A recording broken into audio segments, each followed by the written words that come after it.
Selamat pagi, Pak Jess. Kalau pagi minum suplemen, IF-nya gagal atau tidak? Saya kurang mengerti tentang IF ya, Jess. Saya seringkali ditanya, saya tidak mau menjawab itu. Karena saya tidak mempelajari IF itu apa.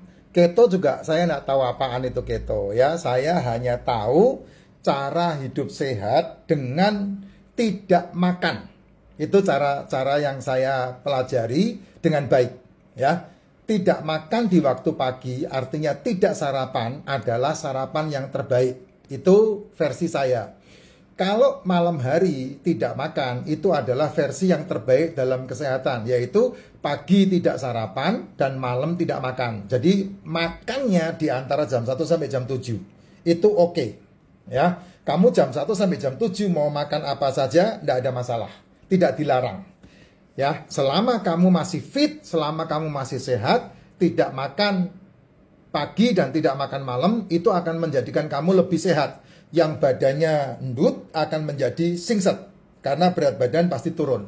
Kalau tidak sarapan dan tidak makan malam, itu pasti. Kalau enggak, berarti dia harus nge-gym supaya badannya, massa ototnya dibangun. Sehingga massa ototnya kuat. Nah, kayak saya ini dari 114 turun ke 80.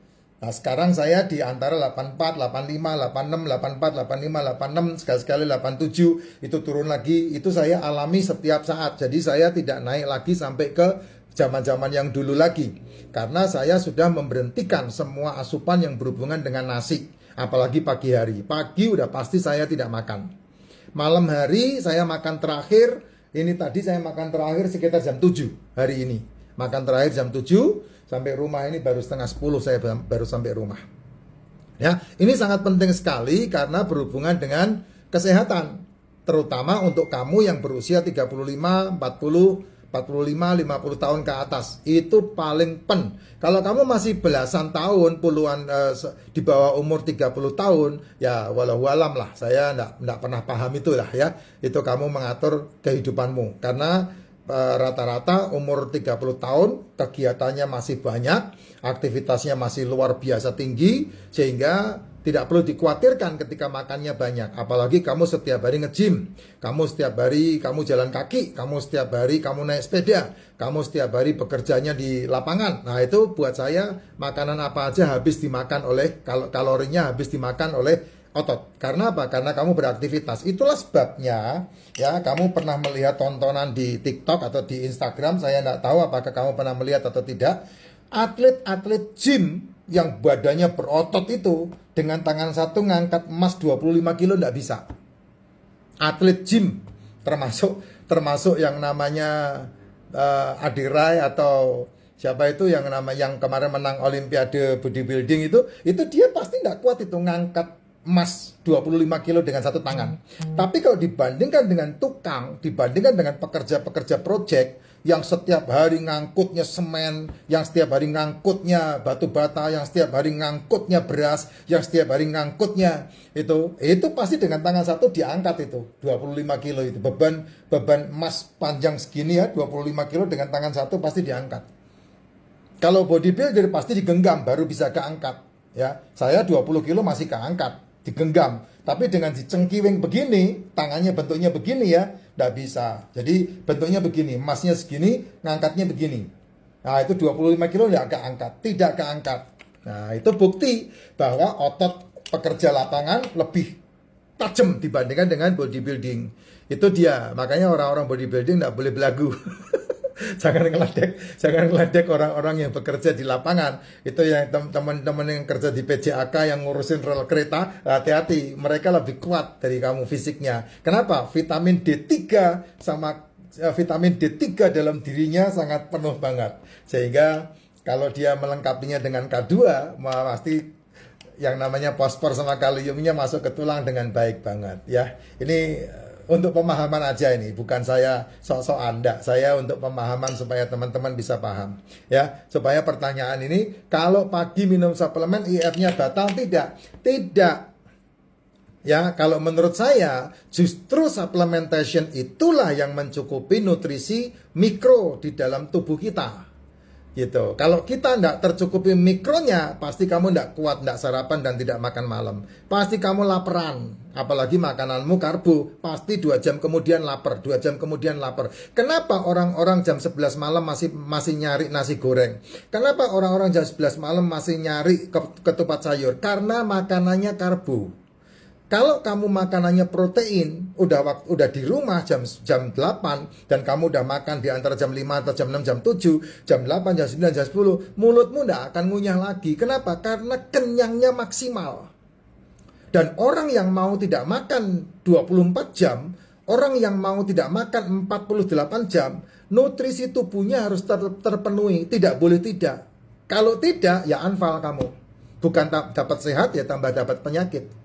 Gitu, karena kan tidak makan kan ya. Kalau minumanmu air putih, saya berani jamin kamu anfal, nggak kuat. Air putih nutrisinya apa ya? Kenapa racikan Makcin? Karena racikan Makcin full mikronutrisi, ada mineral, ada vitaminnya di sini. Makanya ini yang saya sarankan gitu ya, sehingga ketika kamu udah terlatih pagi tidak sarapan, malam tidak makan, maka di kemudian hari setelah 1 bulan, setelah 2 bulan, setelah 3 bulan, kamu mampu tidak makan 24 jam kalau kamu punya penyakit. Kalau tidak punya penyakit, buat apa tidak makan 24 jam? Kan tidak ada gunanya juga. Ya, kalau kamu punya penyakit, apa itu penyakitnya? Semuanya. Penyakit apapun yang namanya metabolic syndrome, penyakit apapun yang namanya komplikasi, penyakit apapun yang namanya degeneratif, kamu perlu untuk memuasakan selmu. Kamu perlu untuk memuasakan mitokondriamu dengan cara tidak makan, sehingga mitokondria sel tubuhmu memakan dirinya sendiri, sehingga dia menyembuhkan dirinya sendiri. Yang mana yang dimakan? Ya sel-sel yang rusak. Sel kanker, sel tumor, sel miom, sel kista. Sel-sel yang rusak itu dimakan sama selmu sendiri yang kuat. Karena itu asam amino yang sangat bagus banget untuk pemulihan tubuh. Dengan cara tidak makan tentunya. Nah, kamu tidak akan bisa melakukan praktek tidak makan kalau nutrisi tubuhmu tidak terpenuhi. Itu sebabnya supplementation penting. Sangat penting. Kalau tidak suplemen, ya mau tidak mau kamu asupkan telur, ikan, daging, seafood ke tubuhmu full. Lebih banyak dari apapun. Contoh kebutuhan 1 hari telur yang boleh kamu makan 30 butir. Contoh kebutuhan ikan 1 hari untuk tubuhmu 7 kilo. Yang paling bagus ya ikan kembung. Yang paling bagus. Nutrisi mikro makronya sama omega 3-nya top banget ikan kembung. Gitu. 7 kilo 1 hari. Ya daging, wah daging ya berapa kilo itu kamu makan daging kan? Nggak mampu saya pikir. Kamu akan bilang mahal. Makanya perlu yang namanya seperti yang saya sampaikan. Racikan Makcin ini paling murah ini aja. Ya, racikan Makcin ini paling murah. Makcin ya, jangan yang lain ya. Kamu kalau yang lain dibohong-bohongin nanti. Itu bukan racikan Pak Jas itu. Ya, isinya nggak tahu saya. Nah, makan telur. Banyakin makan telur nggak apa-apa. Nggak usah takut. Kolesterol enggak Pak, justru itu yang menyembuhkan kamu. Kolesterol itu kan makanannya sel. Jangan pernah kamu musuhin kolesterol. Kalau kamu ketemu sama mereka, kamu akan dikasih statin supaya kolesterolnya dimusuhin, diturun-turunin. Akibatnya nanti kolesterol distatinin, kamu akan kena yang namanya liver, jebol livermu. Ujungnya nanti ginjal dan komplikasi. Lebih baik enggak lah. Ya, saya kolesterol 300 loh, ayam-ayam aja. Santai aja, diem-diem baik, tidak ada masalah. Tetap setiap hari makan telur, makan ikan, makan daging, makan seafood. Tidak pernah saya ngurangi hari-hari saya. Ya, ini penting banget untuk diperhatikan. Jadi kalau makan suplemen, ya itu superfood, bagus karena akan memberikan tambahan mikronutrisi. Ya, ada 8 kan yang paling baik untuk suplemen tubuh. Yang pertama adalah liposomal glutathione, probiotik, D3K2, MCT, magnesium, kalsium, royal jelly, propolis. 8 pokoknya. 8. Kamu bisa gonta-ganti sesuaikan dengan budgetmu. Bulan ini minum royal jelly aja boleh. Setelah royal jelly habis kamu minum MCT boleh. Ya, royal jelly-nya hilang minum MCT boleh. MCT habis minum D3K2 boleh. D3K2 habis kamu minum liposomal glutathione boleh, ganti-ganti aja. Atau kalau budgetnya oke, minum 2. Liposomal glutathione sama D3K2, MCT sama probiotik, propolis sama probiotik, ya kalsium sama D3K2 atau kalsium sama liposomal glutathione, ya kombinasiin aja. secukupnya kemampuan kita. Atau 3, liposomal kalsium D3K2 atau liposomal probiotik MC